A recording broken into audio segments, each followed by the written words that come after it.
Okay, good morning વિદ્યાર્થી મિત્રો. કેમ છો બાળકો બધા? મજામાં ને? ઓકે, તો બાળકો આપણું 8મું યુનિટ કોષ રચના અને કાર્યો શરૂ હતું. આપણે ઓલરેડી 2 લેક્ચર એમાં જોઈ ગયા છીએ, અલગ અલગ પ્રકારની માહિતીઓ પ્રાપ્ત કરી. પહેલા લેક્ચરની અંદર આપણે શરૂઆતમાં કોષની પૂર્વધારણા એટલે ભાઈ કોષ વિશેની જે આપણી જૂની અને જાણીતી માહિતીઓ હતી કે ભાઈ રોબર્ટ હુક નામના વૈજ્ઞાનિકે 1665 ની અંદર શોધ કરી. સૌપ્રથમ જોવામાં આવેલા જે કોષ છે એ મૃત કોષો હતા, બરોબર. પછી એન્ટની લ્યુઅન હોક તેણે જીવંત કોષો વિશે માહિતી આપી. કોષને જોવા માટે માઇક્રોસ્કોપનો ઉપયોગ થતો હતો. આ બધી માહિતીઓ આપણે પહેલા લેક્ચરની અંદર જોઈ હતી. ત્યારબાદ આપણે કોષ સજીવ શરીરનો મૂળભૂત અને રચનાત્મક એકમ કહેવામાં આવે છે સમજાવો. તો કહ્યું હતું કે જેમ ઈંટ હોય, એક ઈંટની મદદથી એક દિવાલ બને, એક દિવાલની મદદથી એક ઓરડો તૈયાર થાય, એક રૂમ તૈયાર થાય. એક રૂમ ભેગો મળી, એક આખું અલગ અલગ રૂમો ભેગા મળી એક ફ્લોર બનાવે, ઘણા બધા ફ્લોરો ભેગા મળી અને એક આખા બિલ્ડિંગનું નિર્માણ કરતી હોય. એ જ રીતના એ બિલ્ડિંગની વાત કરીએ તો એ બિલ્ડિંગમાં જે મૂળભૂત એકમ છે એ ઈંટ.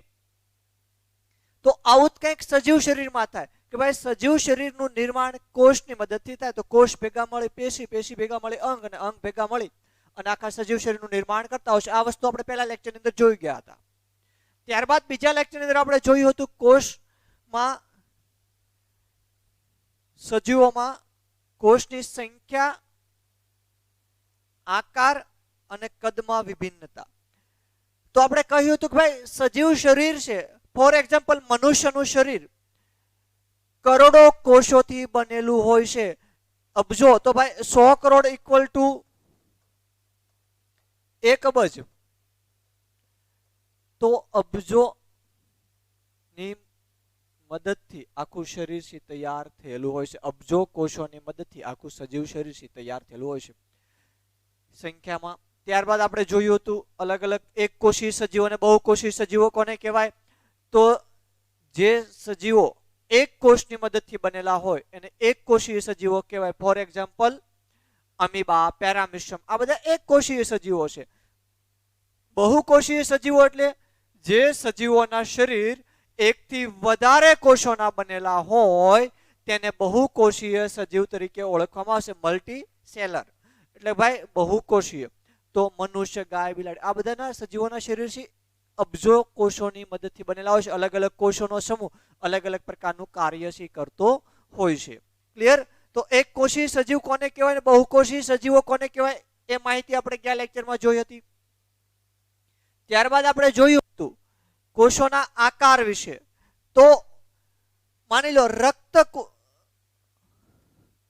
એટલે લોહી. લોહીની અંદર જે કોષો રહેલા હોય એનો આકાર કેવો હોય છે? તો ગોળાકાર હોય. ત્યારબાદ સંદેશાનું વહન કરતા કોષ, તેમાં આપણે ચેતાકોષોની વાત કરી હતી, તો એનો ચેતાકોષોનો આકાર,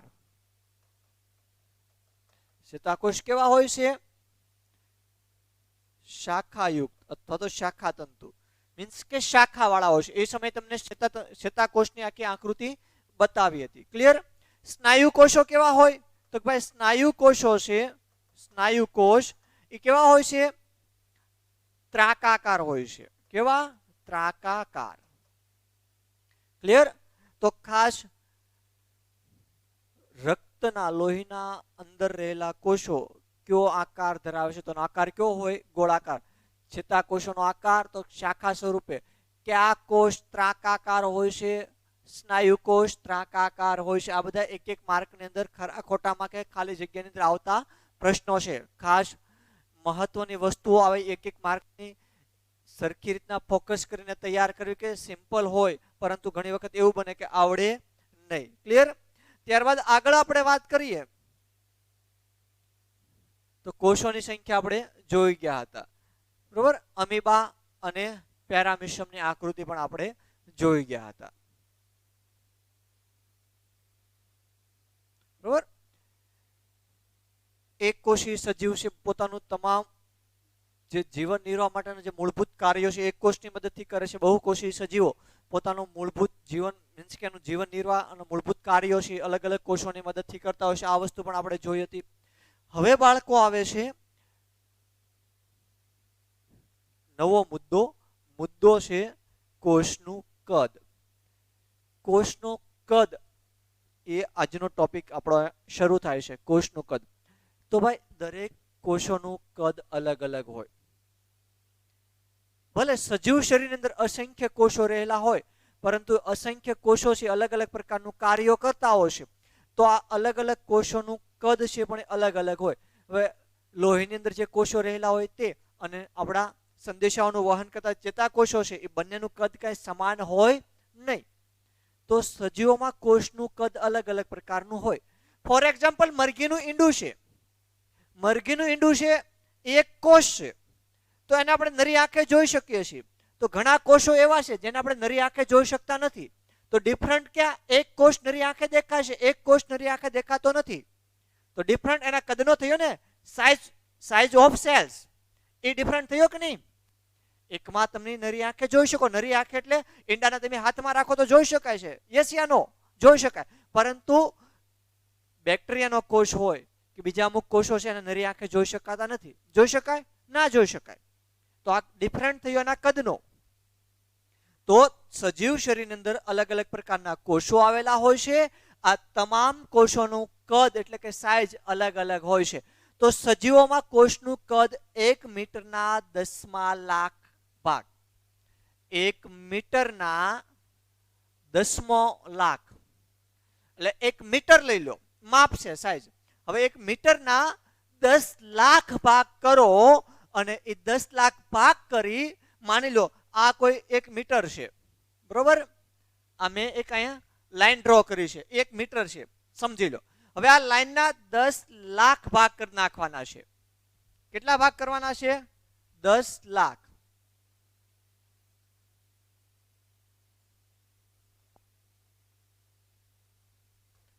માની લો આવી રીતના આના કાપી કાપી, જો તો બહુ મોટી સાઈઝ છે પરંતુ તમને સ્પષ્ટ દેખાય એટલા માટે આ રીતના કાપી કાપી અને મેં આના ભાગ કરી નાખ્યા, બરોબર?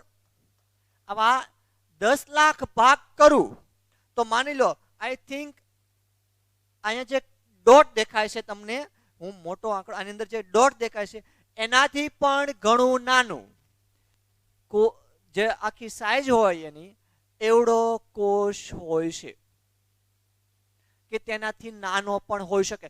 માઇક્રોમીટર એટલે 1 મીટર બરાબર 10⁻6 ઘાત મીટર. માઇક્રોમીટર, બરોબર? માઇક્રોમીટર કોને કહેવાય? 1 મીટર બરાબર 10⁻⁻6 ઘાત મીટર. એટલે 1/10⁻6 ઘાત. એના જેટલા ભાગ પાડવામાં આવે એનું નાનામાં નાનું માઇક્રોમીટર. 10 લાખમો ભાગ. ક્લિયર? એટલે વાત એ છે સમજવાની કે સજીવોમાં કોષનું કદ ઘણું એટલે ઘણું નાનું હોઈ શકે. અમુક કોષો છે એ અમુક સેન્ટીમીટર જેટલા લાંબા પણ હોય છે. ફોર એક્ઝામ્પલ, ચેતાકોષ છે તો ચેતાકોષની લંબાઈ એપ્રોક્સિમેટલી 1 મીટર જેટલી પણ હોય છે. એક કોષનું કદ આપણા શરીરની અંદર 1 મીટરના 10મા લાખ ભાગ જેટલું અને એક કોષનું કદ 1 મીટર જેટલું હોય. તો દરેક કોષોનું કદ અલગ અલગ હોય. ક્લિયર? યસ યા નો? સમજાઈ ગઈ વાત? આપણા સજીવ શરીરની અંદર રહેલો દરેક કોષ છે એનું કદ છે એ એક સરખું ક્યારેય હોતું નથી. અલગ અલગ પ્રકારના કોષોનો સમૂહ અલગ અલગ પ્રકારનું કાર્યો કરે છે અને અલગ અલગ પ્રકારનું જે કાર્યો કરતા કોષો છે એ દરેક કોષોનું કદ છે એ અલગ અલગ પ્રકારનું હોય છે. એકનું કોષનું કદ ઘણું નાનું હોય તો ચેતાકોષો જેવા જે કોષો છે એનું કોષનું કદ છે એ મોટું હોય છે, એપ્રોક્સિમેટલી 1 મીટર જેટલું પણ હોય. ક્લિયર? તો વાત જે સમજવાની છે તે, બરોબર? શું વાત સમજવાની છે? તો કે ભાઈ વાત એ કે ભાઈ અલગ અલગ છે એનું કાર્ય, કોષનું કદ છે અલગ અલગ હોય. તો સજીવોમાં કોષનું કદ 1 મીટરના 10મા લાખ ભાગ જેટલો કે માઇક્રોમીટર. માઇક્રોમીટર કોને કહેવાય? 1/10⁻6 ઘાત, બરોબર? સોરી, 1/, રિપીટ અગેન, માઇક્રોમીટર એટલે 1 માઇક્રોમીટર બરાબર 1/10⁻⁶ બરોબર, 1/10⁻⁶. જેટલું નાનું હોઈ શકે અથવા તો કેટલાક સેન્ટીમીટર જેટલા લાંબા પણ હોય છે. કેટલાક સેન્ટીમીટર એટલે બીજા જે કોષો હોય એ અમુક સેન્ટીમીટર કરતા મોટા પણ, એક તો ભાઈ ઘણું નાનું અને બીજું કે ભાઈ સેન્ટીમીટર જેટલા મોટા પણ હોય. હવે પરંતુ મોટા ભાગના કોષો અત્યંત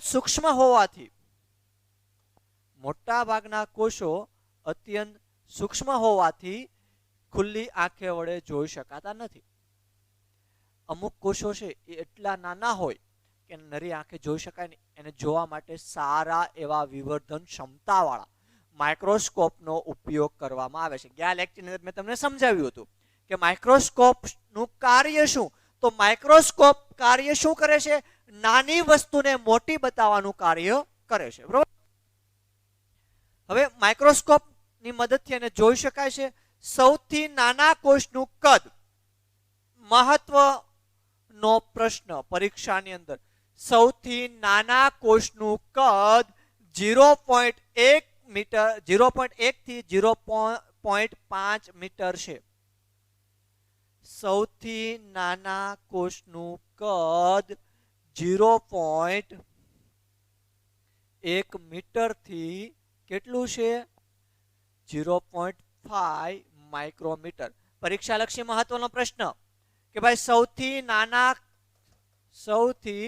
નાના કોષનું કદ કેટલું? બરોબર, શોર્ટમાં લખું છું, સૌથી નાના કોષનું કદ કેટલું? તો એનો આન્સર શું આવે? સૌથી નાના કોષનું કદ કેટલું થાય છે? 0.1 થી લઈ 0.5 માઇક્રોમીટર. ક્લિયર? 0.1 થી લઈને 0.5 માઇક્રોમીટર જેટલું હોય છે. એટલે કોષ કયો થયો? બેક્ટેરિયાનો કોષ થાય ભાઈ. સમજાયું? કયો કોષ થાય? બેક્ટેરિયલ કોષ થાય. કે બેક્ટેરિયાની જે કોષ છે એ એટલો સૂક્ષ્મ હોય છે. તો પરીક્ષાલક્ષી મહત્વનો પ્રશ્ન ખ્યાલ આવી ગયો. વન લાઇનર છે, એમસીક્યુ છે કે ખરા ખોટાની અંદર આવી શકે. તો સૌથી નાના કોષનું કદ જણાવો તો 0.1 થી લઈને 0.5 માઇક્રોમીટર. ક્લિયર? વાત સમજાણી? ઓકે. હવે જે કયો કોષ હોય? બેક્ટેરિયલ કોષ હોય. એટલે જે બેક્ટેરિયા હોય એનો કોષ આ હોય છે. હવે સૌથી મોટા કોષની વાત કરીએ તો સૌથી મોટા કોષ કોનો છે? સૌથી મોટો કોષ શાહમૃગનું ઈંડું છે. જો મહત્વની વસ્તુ, ઈંડું છે એક કોષ છે. ઈંડું એક કોષ છે. તો સૌથી મોટો કોષ કોનો છે? સૌથી મોટો કોષ શાહમૃગનું ઈંડું છે. મહત્વનો પ્રશ્ન ભાઈ. સૌથી મોટો કોષ કયો છે? શાહમૃગનું ઈંડું. વન લાઇનર ની અંદર ખરા ખોટા કે એમસીક્યુ માં આવી શકે. સૌથી મોટો કોષ જણાવો તો શાહમૃગનું ઈંડું છે એ સૌથી મોટો કોષ છે. તમે શાહમૃગનું ઈંડું જોયું હશે? ના જોયું હોય ડિસ્કવરી ની અંદર જોઈ શકાય, અથવા ટીવી ની અંદર, અથવા તો કોઈ સર્ચ કરો તો મળે ગૂગલ ઉપર. તો શાહમૃગનું ઈંડું બધા પક્ષીઓમાં ઈંડામાં સૌથી મોટું હોય છે. એટલે કે શાહમૃગનું ઈંડું છે એ સૌથી મોટો કોષ છે. એની સાઇઝ પણ તમને બતાવવાનો પ્રયત્ન કર્યો છે. કેટલી હોય છે એની સાઇઝ? તો કે ભાઈ 170 mm મલ્ટીપલ 130 mm. એટલે ઘણું મોટું થાય. બરોબર. એક કોષ એવો જે નરી આંખે નથી જોઈ શકાતો, એક કોષ એવો કે જેને તમે દૂરથી પણ જોઈ શકો. હોય દૂર એટલે એટલું દૂર નહીં કે ઘણું બધું દૂર વયું જવાનું, પણ અમુક ડિસ્ટન્સ સાથે તમે એને જોઈ શકો. તો શાહમૃગના ઈંડાની સાઇઝ કેટલી હોય છે? 170 mm મલ્ટીપલ 130 mm. બરોબર. તો ખાસ અહીંયા જે બે નોટ કરવા જેવો જે મુદ્દો છે એ કયો છે? સૌથી નાના કોષ અને સૌથી મોટા કોષની સાઇઝ. બરોબર, એ આવી શકે. તો સૌથી નાના કોષની સાઇઝ કેટલી છે? 0.1 થી લઈને 0.5 માઇક્રોમીટર. અને સૌથી મોટા કોષનું 170 mm મલ્ટીપલ 130 mm. ક્લિયર? આ સૌથી મોટા કોષની વાત થઈ. ઓકે, એક એક્ટિવિટી આપી છે. મરઘીના ઈંડાને ગરમ પાણીમાં ઉકાળો તથા કવચ દૂર કરો તો શું દેખાશે? એક પદાર્થ કે જે કેન્દ્રસ્થ પીળા ભાગને, બરોબર, આ એક એક્ટિવિટી છે. તો બાળકો હવે પ્રશ્ન એ ઉભો થાય કે કોષનું કદ પ્રાણી તથા વનસ્પતિના કદ સાથે સંબંધ ધરાવતું નથી. શું કોઈ પણ કોષ હોય એનું જે કદ હોય ગમે એટલો મોટો હોય કે ગમે તેટલો નાનો હોય, પરંતુ એનું જે કોષનું કદ છે એ વનસ્પતિ કે પ્રાણી સાથે પ્રાણીના કદ સાથે સંબંધ નથી ધરાવતું. એનો સંબંધ કોની સાથે હોય છે? એના કાર્યો સાથે હોય છે. ફરી વખત મહત્વની વાત સમજો કે કોઈ પણ કોષનું કદ પ્રાણી તથા વનસ્પતિના કદ સાથે સંબંધ ધરાવતું નથી. પ્રાણીનું કદ ગમે તે હોય, વનસ્પતિનું કદ ગમે તે હોય, એનાથી કોષના કદ સાથે કાંઈ લેવા દેવા નથી. સમજાયું? હા, આપણી હાઈટ આપણા મમ્મી પપ્પાની હાઈટ સાથે સંબંધ ધરાવે છે. આપણું બંધારણ છે શરીરનું, એ આપણા મમ્મી પપ્પાની બંધારણ સાથે સંબંધ ધરાવે છે, પરંતુ કદ સાથે સંબંધ હોતો નથી. કોષનું કદ નો કોષના કદનો સંબંધ વનસ્પતિના કદ કે પ્રાણીના કદ સાથે હોતો નથી. ક્લિયર? માની લો કે ભાઈ તો હાથી જેવા પ્રાણીઓ મોટા હોય તો એના બધા કોષો મોટા હોય, ઉંદર જેવા પ્રાણીઓ ઘણા નાના હોય તો એના બધા કોષો નાના હોય ને, કીટકો હોય તો એના કોષો નાના, પણ એવું હોતું નથી. તો કોષના કદનો સંબંધ વનસ્પતિ કે પ્રાણીના કદ સાથે નથી. એનો સંબંધ કોની સાથે છે? એના કાર્યો સાથે છે. ક્લિયર? તો એવું બિલકુલ પણ શક્ય નથી કે હાથીના કોષો ઉંદરના કોષ કરતા મોટા હોય. હવે એક બાજુ હાથી લઈ લો ને એક બાજુ ઉંદર લઈ લો, બેના કદની સરખામણી કરો તો એક મહાકાય પ્રાણી દેખાય અને એક નાનું એવું પ્રાણી દેખાય. સમજાયું? તો એનો મતલબ એવો તો ના જ થાય કે હાથીના કોષો બધા મોટા હોય અને ઉંદરના કોષો બધા નાના હોય. That is not possible. એવું હોતું નથી. એનો સંબંધ કોની સાથે હોય છે? કોષોનો સંબંધ એના કાર્યો સાથે હોય, વનસ્પતિ કે પ્રાણીઓના કદ સાથે હોતો નથી. બરોબર? તો કોષોના કદનો સંબંધ તેના કાર્યો સાથે હોય. ઉદાહરણ તરીકે ચેતાકોષો હાથી તેમજ ઉંદરમાં બંનેમાં લાંબા હોય છે અને શાખિત હોય છે. તો ભાઈ સંદેશાનું વહન તો ઉંદરમાંય થાય છે અને હાથીમાંય થાય છે. સાહેબ એમાં કેમ થાય? ઉંદરની તમે પૂંછડી ઉપર પગ મૂકો અથવા તો કોઈ ગરમ વસ્તુ અડાડો અથવા તો ત્યાં કઈક લાકડી મારો તો ઉંદર ભાગે છે, અને હાથીની પૂંછડી ઉપર લાકડું મારો અથવા તમે કે કોઈ લાકડી વડે ફટકારો તો હાથી પણ પોતાનું સ્થાન બદલે છે ને, મીન્સ કે ભાગે છે. બરોબર? તો વાત એ છે સંદેશાઓનું વહન કરવાનું કાર્ય ચેતાકોષો કરતા હોય છે. તો હાથી અને ઉંદરમાં બંનેમાં ચેતાકોષો છે, લાંબા પણ હોય છે અને શાખિત પણ હોય છે. ક્લિયર? અને લાંબા તેમજ શાખિત અને ઉર્મી વેગના સ્થળાંતરનું વહન કરે છે, એટલે કે સંદેશાનું વહન કરે છે. ક્લિયર? તો આ વાત થઈ બાળકો કોષના કદની. ત્યારબાદ ટોપિક આવે છે કોષ રચના અને કાર્યો. કયો ટોપિક આવે છે? કોષ રચના અને કાર્યો. તો કોષ રચના અને કાર્યો જે આપણા યુનિટનું નામ પણ છે. બરોબર? તો તમે અભ્યાસ કરી ચૂક્યા છો કે પ્રત્યેક સજીવ અનેક અંગ ધરાવે છે. આમાં એવું કહેવામાં આવ્યું છે કે તમે અભ્યાસ કરી ચૂક્યા છો કે પ્રત્યેક સજીવ અનેક અંગ ધરાવે છે. એટલે છઠ્ઠા સાતમામાં તમે ભણીને આવ્યા છો કે દરેક સજીવ ઘણા બધા અંગોનું બનેલું હોય. યસ યા નો? દરેક સજીવનું શરીર અલગ અલગ અંગો ભેગા મળીને બનતું હોય છે. તો તમે કહી શકો તો માની લો પહેલું અંગ છે ઉત્સર્જન તંત્ર આખું, શ્વસન તંત્ર આખું, બરોબર, પાચન તંત્ર આખું. બરોબર? યસ યા નો? તો આ બધા અંગો ભેગા મળીને આખા સજીવ શરીરનું નિર્માણ કરતા હોય છે. હલો? શ્વસન તંત્ર, પાચન તંત્ર, ઉત્સર્જન તંત્ર, આ બધું તમે આગળના ધોરણમાં ભણ્યા છો છઠ્ઠા સાતમામાં. તો આ બધા અંગો ભેગા મળી અને આખું શું કરે છે? તંત્રો. અંગો ભેગા મળી આખું તંત્ર બનાવે તંત્રો ભેગા મળી અને આખા સજીવ શરીરનું નિર્માણ કરતા હોય છે. તો પ્રત્યેક સજીવ અનેક અંગ ધરાવતો હોય છે. આપણા શરીરની અંદર પણ અસંખ્ય અંગો આવેલા છે, એકથી વધારે. ગાય, બિલાડી એમાં પણ અલગ અલગ અંગો આવેલા હોય છે. ક્લિયર? તો ધોરણ 7 માં તમે પાચક અંગો વિશે અભ્યાસ કરી ચૂક્યા છો. તો પાચન તંત્રના અંગો જણાવો તો આવડે નહીં. કેમ? કેમ કે ધોરણ 7 ની અંદર તમે ભણીને આવ્યા છો. તો પાચન તંત્રની શરૂઆત ક્યાંથી થાય? તો મુખથી થાય ને. મુખ, નાનું આંતરડું, મોટું આંતરડું, જઠર, આવા અલગ અલગ એમાં બધા અંગો ભળતા જાય અને આખું તંત્ર છે તૈયાર થતું હોય. યસ યા નો? શ્વસન તંત્રમાં નાસિકા દ્વાર, નાકથી, પછી ફેફસાન, એમાં વાયુ કોષ્ઠ, એવું બધું, એ બધા અલગ અલગ અંગો ભેગા મળી આખું શ્વસન તંત્ર બનાવે. બરોબર? ઉત્સર્જન તંત્રમાં કિડની ને એ બધું. બરોબર? વધારાનો કચરો છે બહાર કાઢે. તો આખા અંગોની વાત તમે આગળના ધોરણમાં આવ્યા છો. પાચન તંત્રની વાત કરી, પાચન તંત્રની રચના કઈ રીતના થાય એની વાત થઈ ગઈ આગળના ધોરણ. કોઈ પણ તંત્રમાં પ્રત્યેક અંગ અલગ અલગ કાર્ય કરે છે.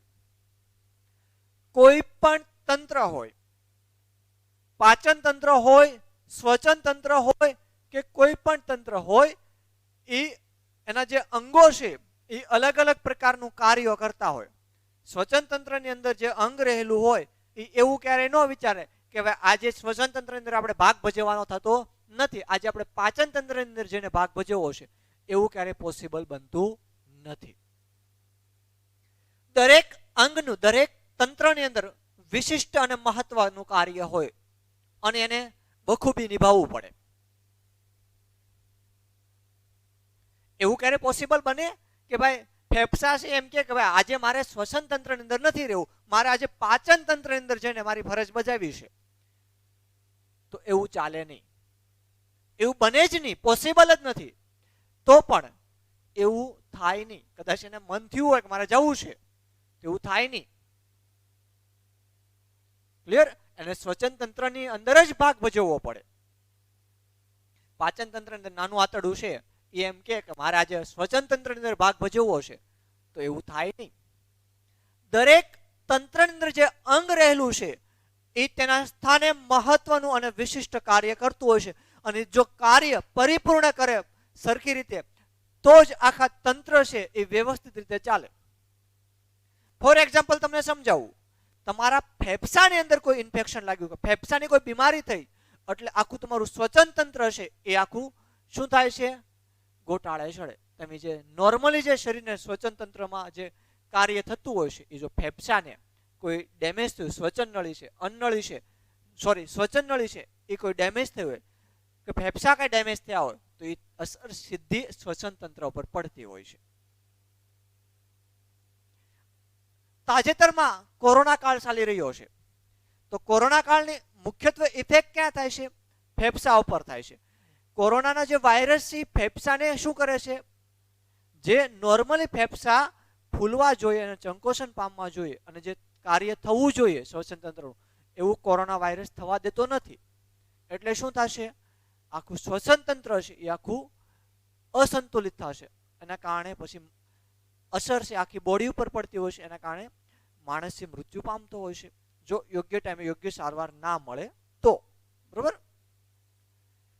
વાત એક ખાલી અહીંયા સેન્ટેન્સ આપી દીધું છે કે ભાઈ કોઈ પણ તંત્રમાં પ્રત્યેક અંગ અલગ અલગ કાર્ય કરે છે.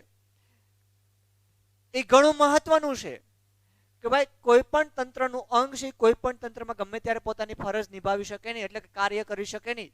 ઉદાહરણ તરીકે તમને સમજાયું. નાનું આંતરડું, મોટું આંતરડું એમ કે ભાઈ આજે આપણે ખોરાક પાચન તંત્રમાં ભાગ લેવાનો થતો નથી, બરોબર, ત્યાંથી આપણે રાજીનામું દઈએ, આપણે જવું છે શ્વસન તંત્રની અંદર, તો એવું થાય નહીં. અને એવું થાય તો સજીવ શરીર સંતુલિત રહી શકે નહીં, સજીવ પોતાનું અસ્તિત્વ ટકાવી શકે નહીં. ક્લિયર? દરેક અંગનું દરેક તંત્રમાં એક મહત્વનું કાર્ય હોય અને જો એ અંગ એ કાર્ય કરવામાં નિષ્ફળ નીવડે તો સજીવ શરીરનું જે સજીવ શરીર આખું જે સંતુલિત બોડી હોય એ અસંતુલિત થવા લાગે. અને એવું પણ બને કે સજીવ પોતાનું અસ્તિત્વ ટકાવી પણ ના શકે. ક્લિયર? પાચનની વાત કરી કે મેં વાત કરી ભાઈ નાનું આંતરડું, મોટું આંતરડું, અન્નળી, જઠર એ બધા એમાં ભાગ લેતા હોય છે. સ્વાંગીકરણ, અભિશોષણ, તેવી જુદા જુદા વનસ્પતિના અંગો પણ વિશિષ્ટ કાર્યો કરે છે. આવું જ જેમ પ્રાણીઓની અંદર થાય છે એવું જ વનસ્પતિની અંદર થાય છે. વનસ્પતિમાં પણ અલગ અલગ જે અંગો આવેલા હોય, અલગ અલગ ભાગો હોય, અલગ અલગ પ્રકારનું વિશિષ્ટ કાર્યો કરતા. ઉદાહરણ તરીકે મૂળ છે. મૂળ જમીનની અંદર રહેલું હોય.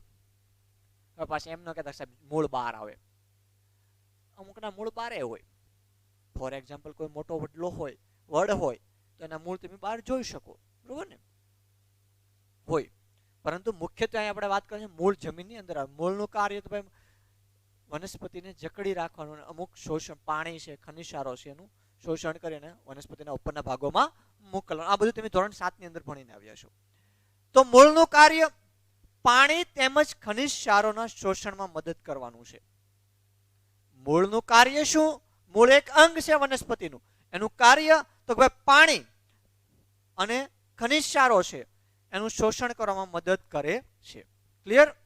યસ યા નો? પાણી છે, આપણે વનસ્પતિ મોટું હોય તો તમને ખબર છે આપણે એની પાણી છે ક્યાં નાખીએ છીએ? મૂળમાં નાખીએ. એ કોમન સેન્સની વસ્તુ છે, આપણે જોયું પણ છે. તો હવે ખ્યાલ આવ્યો? પાણી જે જમીનની અંદર મૂળમાં નાખવામાં આવે છે એ મૂળ થકી પાણીનું શોષણ થાય છે અને પાણી શું પાછું ઉપર વનસ્પતિમાં યોગ્ય જગ્યાએ પહોંચતું હોય છે. ક્લિયર? એવી જ રીતના ખનિજ ક્ષારોમાં થાય છે.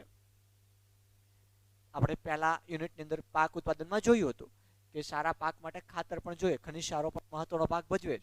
તો મૂળ થકી ખનિજ ક્ષારોનું પણ શોષણ થતું હોય છે. તો બરોબર, તો મૂળનું કાર્ય પાણી અને ખનિજ ક્ષારોને શોષણ કરવાનું છે.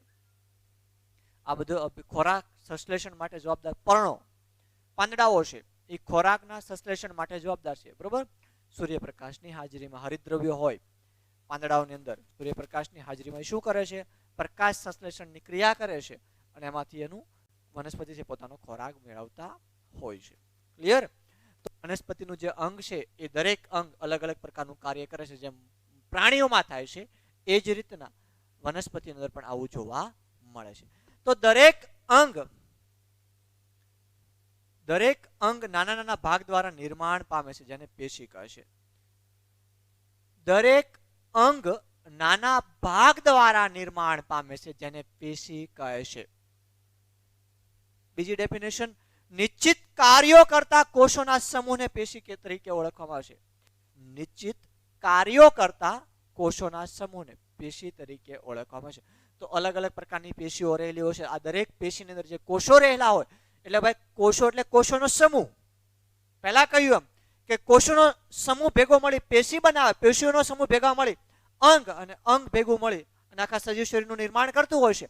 તો નિશ્ચિત કાર્યો કરતા કોષોનો સમૂહ એક પેશી બનાવતો હોય છે. આ અલગ અલગ પેશીઓ અલગ અલગ પ્રકારનું અંગનું નિર્માણ કરતી હોય છે. તો સમજાયું? અંગ છે પેશીઓનું બનેલું હોય, જે ખરેખર કોષોનું બનેલું હોય છે. જીવન સંરચનામાં કોષ એક મૂળભૂત રચનાત્મક એકમ છે. એ આપણે જોયું હતું. તો પેશીની ડેફિનેશન આપો. તો પેશીની ડેફિનેશન શું થાય?